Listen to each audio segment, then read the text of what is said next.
आज के इस वीडियो में हम देखेंगे आज़ादी के पहले से अब तक के इंडियन करेंसी में क्या क्या चेंजेस हुआ है, भारत में आरबीआई की स्थापना कब, कैसे और किसने की, साथ ही इंडियन करेंसी पर आज तक किस किस व्यक्ति की फ़ोटो लगाई गई है और आज के नोटों पर गांधी जी की जो फ़ोटो है वह एक कार्टून फ़ोटो है या रियल फ़ोटो है। यह सब जानकारी पाने के लिए वीडियो के अंत तक ज़रूर बने रहे। यह वीडियो आपके कंपटीशन एग्ज़ाम्स के लिए भी ज़रूर फ़ायदेमंद साबित होगा। तो आइए प्रारंभ करते हैं।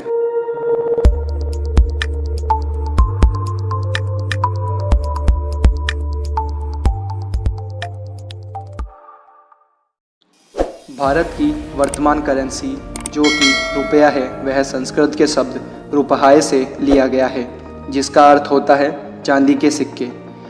पर आज से करीब 2600 साल पहले सिक्के या नोटों की कोई व्यवस्था नहीं होने पर भारत में वस्तु विनिमय के आधार पर सौदे किए जाते थे, अर्थात अनाज देकर उसके बदले दूसरी कोई आवश्यकता की वस्तु लेना। भारत में रुपया शब्द का सर्वप्रथम प्रयोग सहरसा सूरी ने किया था। सहरसा सूरी ने अपने शासनकाल में जो रुपया चलाया था वह थे चांदी के सिक्के। आज इसी रुपये को भारत के अलग अलग भागों में अलग अलग नाम से जाना जाता है, जैसे गुजराती में रुपियो, कन्नड़ में रुपाई, तमिल में रुबाई, मलयालम में रुपा, मराठी में रुपये, बंगाली में टक्का तथा उड़ीसा में इसको टंका के नाम से भी जाना जाता है। अब बात करते हैं किस तरह भारत में नोटों का आगमन हुआ।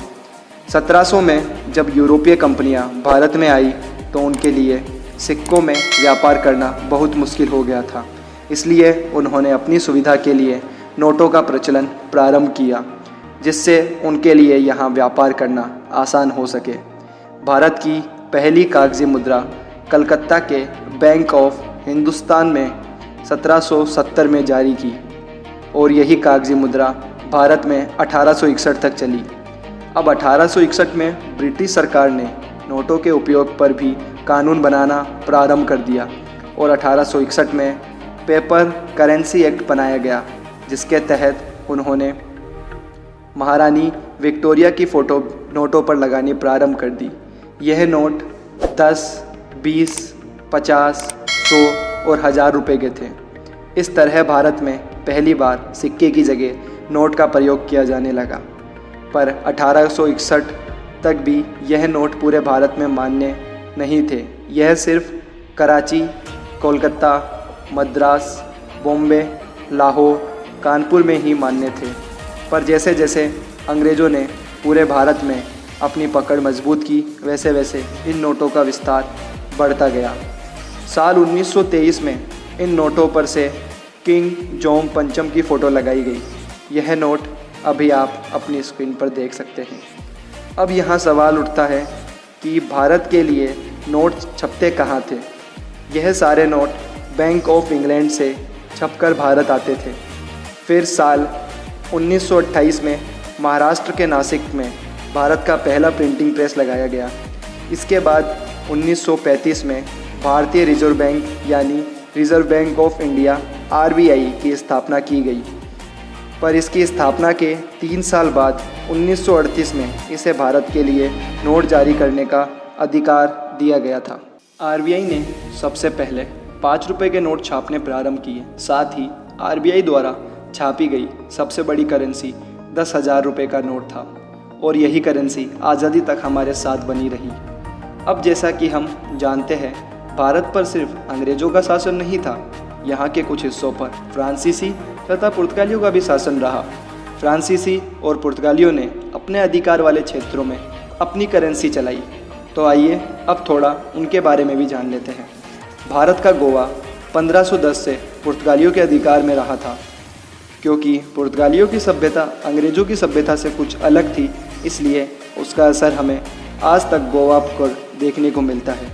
यह हमारी भारतीय सभ्यता से थोड़ा अलग नज़र आता है। पुर्तगालियों का शासन गोवा पर 1961 तक रहा। इस बीच उन्होंने यहाँ पेपर करेंसी के तौर पर इंडो पोर्तुगीज़ नोट का चलन किया। इस पुर्तगाली नोट को देखिए, इस पर बैंको नेशनल अल्ट्रा मरीनो लिखा है। तथा पुर्तगालियों के राजा की फ़ोटो भी लगाई गई है। यह 5, 10, 20, 50, 100 तथा 500 के नोट के रूप में जारी किए गए थे। पुर्तगालियों ने भारतीयों को खुश करने के लिए उनके कुछ नोटों पर भारतीय सभ्यता को भी दिखाने का प्रयास किया गया था। तो यह बात हुई आज़ादी से पहले की इंडियन करेंसी की। अब बात करते हैं आज़ादी के बाद से अब तक इंडियन करेंसी में क्या क्या चेंज किए गए हैं। जैसा कि हमने आपको पहले बताया था कि भारत की आज़ादी तक यानी 1947 तक भारतीय नोटों पर जॉर्ज परचम की फ़ोटो लगी थी, जिसे आज़ादी मिलते ही बदलकर उसकी जगह अशोक स्तंभ की तस्वीर लगाई गई और यही अशोक स्तंभ बाद में हमारा राष्ट्रीय चिन्ह भी बना। भारत सरकार द्वारा पहली बार अपनी तरफ से 1 रुपये का नोट 1949 में जारी किया गया। इस नोट पर गवर्नमेंट ऑफ इंडिया लिखा गया, जैसा कि आप अपनी स्क्रीन पर देख सकते हैं। इसके अलावा इंडियन गवर्नमेंट ने इस नोटों पर गेटवे ऑफ इंडिया के चित्र भी छापे गए और ऐसा पहली बार हुआ जब किसी इंडियन नोट पर हिंदी में भी लिखा गया हो। इसके बाद 1959 में भारत में 10 और 100 रुपये के विशेष नोट छापे गए जो हज यात्रियों के लिए थे। वर्ष 1969 में आरबीआई ने 5 और 10 रुपये के नोट जारी किए, जिसमें आगे की तरफ महात्मा गांधी के जन्म डिज़ाइन वाली श्रृंखला जारी की गई और इसके पीछे की तरफ चलती नाव का चित्र दिखाया गया। 10 रुपये का यह नोट 40 से भी अधिक वर्षों तक प्रचलन में रहा। वर्ष 1966 में महात्मा गांधी के चेहरे की श्रृंखला वाले कागज़ के नोट जारी किए गए। हम हमारे आज के नोटों पर महात्मा गांधी की जो मुस्कुराती हुई तस्वीर देखते हैं, वह 1946 में एक अज्ञात फोटोग्राफर द्वारा ली गई थी और वहीं से इसे क्रॉप किया गया और हर जगह इस्तेमाल किया गया। तो जो लोग मानते थे कि आज के नोटों पर महात्मा गांधी की तस्वीर एक कार्टून फ़ोटो है, उम्मीद करते हैं आज उनका यह भ्रम टूट गया होगा। नवंबर 2001 में 5 रुपये के नए नोट जारी किए गए। इनमें सामने की तरफ गांधी जी की तस्वीर तथा पीछे की तरफ मशीनीकृत खेती प्रक्रिया को दिखाया गया था। वर्ष 2001 में ही 20 रुपये का नोट जारी किया गया, जिसमें सामने की तरफ गांधी जी की तस्वीर तथा पीछे की तरफ माउंट हैरियट के खजूर के पेड़ और पोर्ट ब्लेयर लाइट हाउस की तस्वीर थी। इससे पहले 1984 में जो 20 रुपये के नोट जारी किए गए थे, उनमें पीछे की तरफ बौद्ध चक्र बना हुआ था। अब बात करते हैं आधुनिक भारत के सबसे बड़ी करेंसी नोट 50, 100, 500 और 1000 रुपये के नोटों के बारे में। मार्च 1997 में 50 रुपये का नोट जारी किया गया, जिसमें सामने की तरफ महात्मा गांधी और पीछे की तरफ भारत के संसद की तस्वीर थी।